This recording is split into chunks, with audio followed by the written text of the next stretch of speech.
How you doing? It's getting cold out here. I gotta get all these plants warm protected. I'm gonna start with some of these bricks and we're gonna get them placed. That's first step. Second step, got the water barrels. Third step is get this covered. We're in the 40s or so let's get started on the first step first. So temperatures are dropping in the mid 40s as of right now. What I'm basically trying to do is just to get things a little bit warmer, start getting things set up, and these bricks are perfect for that. What they're basically going to do is they hold heat, like so. And here there's always an issue in Vegas especially, is that it gets cold and then all of a sudden it gets warm and then it gets cold. So knowing that, I'm just going to get some of these bricks moved into places to hold the heat on these plants a little bit, especially these tropicals. You don't want them under like 35 or so. So I'm just going to strategically place these everywhere around all of my cloth and things like that.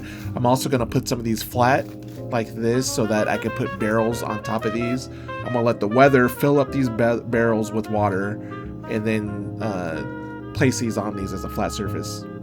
Theoretically, these barrels will radiate heat a little bit more than these bricks. So the first stage is to have the bricks radiate a little bit of heat. You know, it's only like a couple degrees.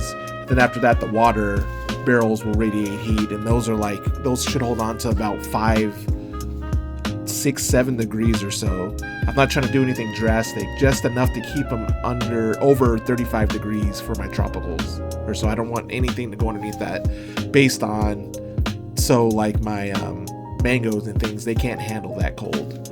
So I'll put the bricks down, I'll put the barrels on top of those, and we'll kind of stack those, and then the last step is to cover everything. Put them down like this, and then put them in between. You want to keep that wind. The wind is what the issue is. That it holds cold, and with cloth and things like that, it really affects things.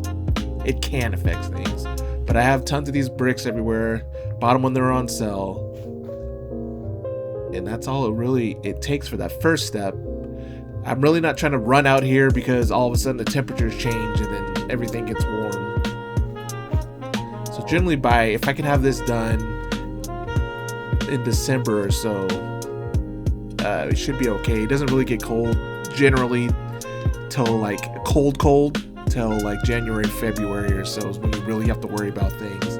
December, November, it's been weird the last couple years, but you'll generally be okay with cold protection as far as it goes for your tropicals and things like that. And then I'm just placing flat bricks on top, and then the bigger bricks on top and whatnot. Like I said, I want the main thing you want to protect is the roots. If the roots is always where you start at, and then everything else goes from there.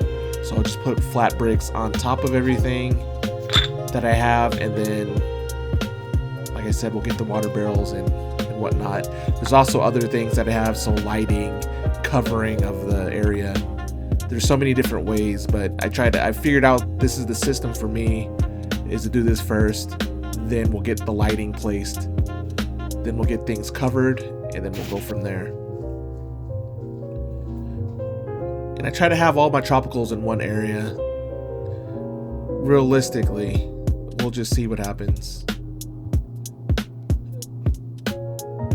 It's kind of a day-by-day type of thing. You just got to have some sort of way to monitor the temperature, and you come out and effectively do what you need to do at that time period.